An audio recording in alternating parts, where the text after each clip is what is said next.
اعوذ باللہ من الشیطان الرجیم بسم اللہ الرحمن الرحیم رب اشرح لی صدری ویسر لی امری واحلل عقدۃ من لسانی یفقہوا قولی آمین یا رب العالمین۔ پچھلے سبق میں ہم نے یہ پڑھا کہ کفار مسلمانوں پر نکتہ چینی کرتے تھے اور کہتے تھے کہ جو ذبیحہ ان کے اپنے ہاتھ کا ہو اس کو تو یہ حلال سمجھتے ہیں، لیکن جو جانور طبعی موت مر جائے اس کو حرام کہتے ہیں، حالانکہ وہ خدا کا مارا ہوا ہے اور خود ان کے ہاتھ کا مارا ہوا حلال ہے۔ اس کا جواب آج کی پہلی آیت میں ہے۔ اللہ پاک فرماتے ہیں فَكُلُوا پس کھاؤ مما ذُكِرَ اسْمُ اللّہ اس چیز پر جس پر نام لیا گیا ہو اللہ کا، علیہ اس پر، ان کنتم بآیاتہ اگر ہو تم اس کی آیتوں پر مؤمنین ایمان رکھتے۔ مفسر قرآن علامہ ابن کثیر رحمہ اللہ اس آیت کے ذیل میں لکھتے ہیں کہ جس جانور کو اللہ کا نام لے کر ذبح کیا جائے اسے کھا لیا کرو۔ اس سے معلوم ہوتا ہے کہ جس جانور کے ذبح کے وقت اللہ کا نام نہیں لیا گیا اس کا کھانا مباح نہیں ہے، جیسے مشرکین از خود مر گیا ہو یا مردار جانور یا بتوں اور تھالوں پر ذبح کیا ہوا جانور کھا لیا کرتے تھے۔ تو ایسا جانور کھانا جائز نہیں کہ جس پر اللہ کا نام نہ لیا گیا ہو، اور حرام جانور بھی کھانا اس وقت جائز ہے جب کوئی بہت مجبوری اور سخت بے بسی کا عالم ہو۔ وَمَا لَكُمْ اور تمہیں کیا ہو گیا ہے اللہ تأکلوا کہ تم نہیں کھاتے مما ذُكِرَ اسْمُ اللّہ علیہ اس چیز کو کہ جس پر اللہ کا نام لیا گیا ہو، کیونکہ کافر ضد میں آ کر یہ کہتے تھے کہ اگر مسلمان وہ جانور نہیں کھاتے کہ جس پر تکبیر نہیں پڑی گئی یعنی مردار، تو پھر ہم بھی ان کا ذبح کیا ہوا نہیں کھائیں گے۔ تو اللہ تعالیٰ یہ کہتے ہیں کہ تم ان کی باتوں پر توجہ نہ دو اور جس پر تکبیر پڑی گئی ہے اسی کو کھاؤ۔ وَقَدْ فَصَّلَ لَكُمْ تحقیق تفصیل کے ساتھ اس نے بیان کر دیا ہے تمہارے لیے مَا حَرَّمَ عَلَيْكُمْ ان چیزوں کو جو اس نے تم پر حرام قرار دی۔ اس صورت سے پہلے سورہ نحل نازل ہو چکی تھی اور اس میں یہ بیان آ چکا ہے۔ إِلَّا مَا اضْطُرِرْتُمْ إِلَيْهِ مگر وہ کہ جس کی طرف تم مجبور کر دیے گئے ہو۔ جیسے پہلے میں نے کہا کہ اگر کوئی شخص ایسے کسی مقام پر ہے کہ جہاں پر اس کو حلال میسر ہی نہیں ہے، یا اس کی حالت ایسی ہے کہ اگر وہ نہیں کھائے گا تو مر جائے گا، تو اپنی جان بچانے کے لیے حتیٰ کہ وہ خنزیر بھی کھا سکتا ہے، لیکن غیر باغ ولا عاد یہ پیچھے ہم نے جملہ پڑھا کہ نہ لذت طلب کرنے والا ہو نہ ہی پھر حد سے بڑھنے والا ہو، صرف اتنا ہی کھائے کہ جس سے اس کی زندگی بچ سکے۔ حتیٰ کہ علماء یہاں تک کہتے ہیں کہ اگر انسان کی جان کو خطرہ ہے اور وہ حرام چیز کھا کر اپنی جان کو نہیں بچاتا تو وہ گناہ گار مرے گا،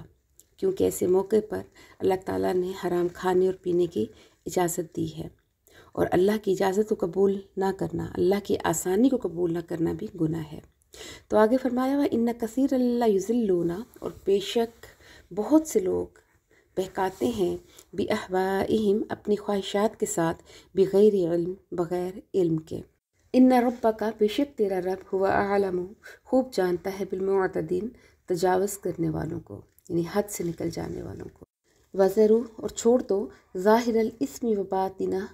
ظاہری اور چھپے ہوئے گناہ کو، ان الذین بے شک جو لوگ یکسبون الاسم جو کماتے ہیں گناہ، سیجزون عن قریب ان کو بدلہ دیا جائے گا، بما اس چیز کا کانو یقترفون کہ جو وہ کماتے رہے، کہ ہر نیکی کا بدلہ اور برائی کا بدلہ اللہ کی طرف سے ضرور ملے گا۔ وَلَا تَأْكُلُوا اور نہ کھاؤ مما اس چیز کو لم یذکر اسم اللہ کہ جس پر نہیں ذکر کیا گیا اللہ کے نام کا، علیہ اس پر، وَإِنَّهُ اور بے شک وہ لفسق البتہ نافرمانی ہے، کہ یہ کھانا اگر آپ کھا لیتے ہیں جس پر اللہ کا نام نہیں لیا گیا تو یہ اللہ کی نافرمانی میں ہوگا۔ وَإِنَّ الشَّيْطَانَ اور بے شک شیاطین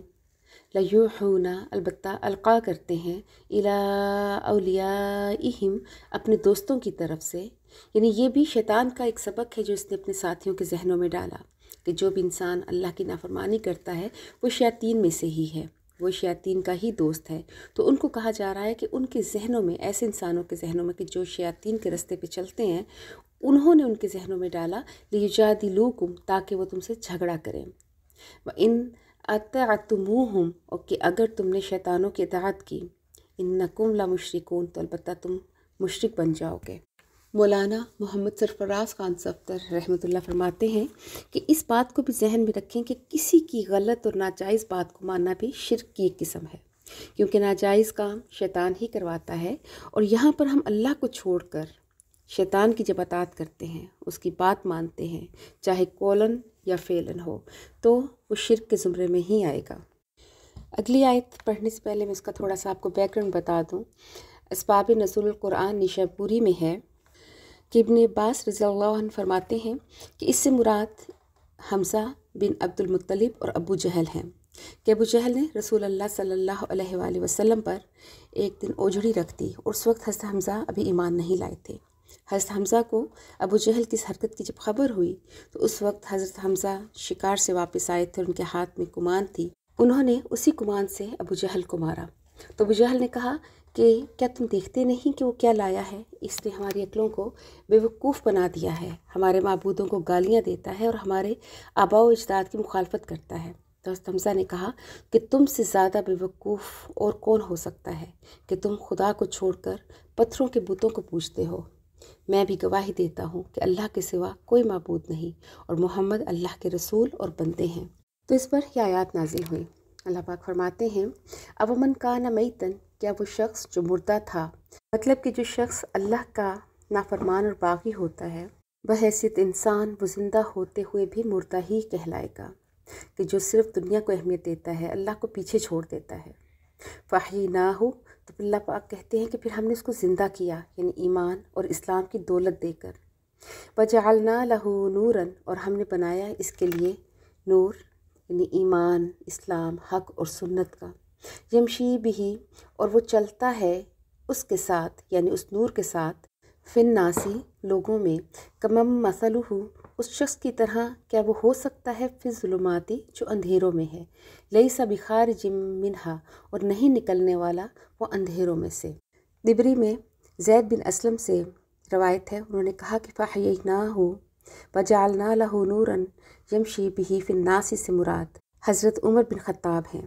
اور کمم مثلہ فی الظلمات لیس بخارج منہا، کہ جو اندھیروں میں پڑا ہو سے وہ نکل ہی نہ سکے، اس سے مراد ابو جہل بن حشام ہے۔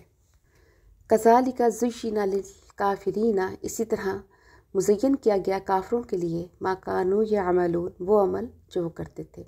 یعنی وہ اپنے اعمال کو بھی بہت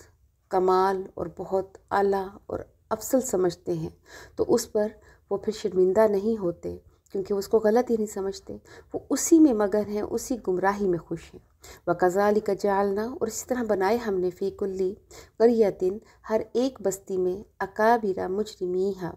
بڑے اس کے جرم کرنے والے، لیمکروا فیہا، تاکہ وہ اس میں مکاریاں کریں۔ وما یمکرون، اور نہیں وہ مکاری کرتے، الا بانفسہم، مگر اپنی جانوں کے ساتھ، وما یشعرون، اور وہ شعور نہیں رکھتے، کہ جب انسان اللہ سے غافل ہو جاتا ہے، دنیا میں مگن ہو جاتا ہے، دنیا کے ساتھ دل لگا لیتا ہے، اپنے گناہوں کی پرواہ کرنا چھوڑ دیتا ہے، تو اللہ تعالیٰ جو اس کے اوپر اس کے جو بڑے ہوتے ہیں، جو اس کے حکمران ہوتے ہیں، ان کو نافرمان کر دیتا ہے۔ اور بڑوں کے مجرم بننے کی وجہ بھی، جسے اللہ نے قرآن پاک میں دوسری جگہ فرمایا، وَلَوْ بَسَطَ اللَّهُ الرِّزْقَ لِعِبَادِهِ لَبَغَوْا فِي الْأَرْضِ، کہ اگر اللہ تعالیٰ بڑھا دیتا رزق اپنے بندوں کا تو زمین میں فساد کرنے لگتے ہیں، کیونکہ جب مال بڑھ جائے، اللہ کی نافرمانی بھی بڑھ جائے، تو پھر نتیجہ سرکشی اور نافرمانی ہی نکلتا ہے۔ لیکن اللہ نے کہہ دیا کہ ان تمام ان کی مکاریوں کا، ان کی تدبیروں کا اللہ کو کوئی فرق نہیں پڑے گا، اگر نقصان وہ اٹھائے گی تو ان کی اپنی ذات اٹھائے گی، اور یہ سب وہ صرف اس وجہ سے کر رہے ہیں کہ ان کو شعور ہی نہیں ہے کہ وہ سراسر اپنا نقصان کر رہے ہیں۔ آگے فرمایا وَإِذَا جَاءَتْهُمْ آیَةٌ، کہ جب آتی ہے ان کے پاس کوئی آیت، قالوا، تو کہتے ہیں، لن نؤمن، کہ ہرگز نہیں ہم ایمان لائیں گے، حتیٰ، یہاں تک کہ نؤتی مثل، ہمیں بھی دی جائے اسی جیسی، ما اوتی رسول اللہ، کہ جس طرح کی چیز اللہ کے رسولوں کو دی گئی، کہ ہمارے ہاتھ پر بھی کچھ معجزات ظاہر ہوں تو ہم ایمان لائیں گے۔ تو اللہ پاک کہتے ہیں کہ اللہ اعلم، اور اللہ خوب جانتا ہے، حیث یجعل رسالتہ، کہ اس نے جہاں کہیں بھی رکھنی ہے اپنی رسالت، کہ نبوت اور رسالت اللہ کا عطیہ ہے، اس مقام تک پہنچنا کسی عام انسان کے بس میں نہیں، یہ اللہ ہی کی مرضی ہے کہ جس کو بھی یہ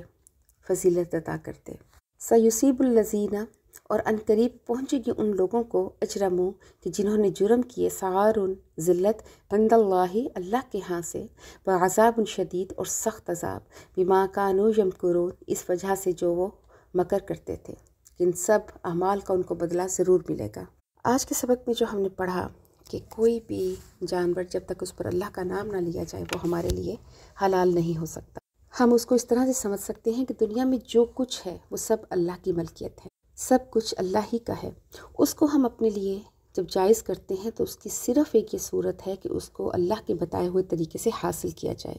اور اللہ کے بتائے ہوئے طریقے سے ہی استعمال کیا جائے۔ یہی جانوروں کا بھی معاملہ ہے، کیونکہ ذبح کے وقت اللہ کا نام لینا اسی سوال کا جواب ہے۔ اللہ کا نام لینا کوئی ایک لفظی رسم نہیں ہے، یہ دراصل جانوروں کے اوپر اللہ کی مالکانہ حیثیت کو تسلیم کرنا ہے، اس کی دی ہوئی اس نعمت کا شکر ادا کرنا ہے۔ ذبح کے وقت جب ہم اللہ کا نام لیتے ہیں یہ اسی اعتراف اور شکر کی ایک علامت ہے،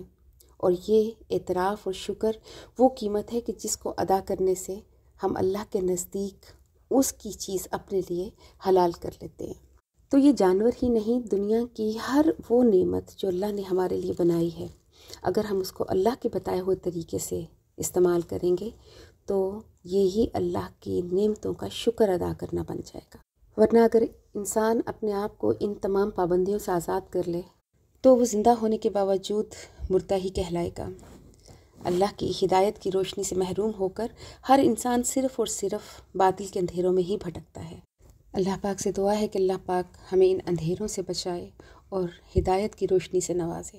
وآخر دعوانا ان الحمد للہ رب العالمین۔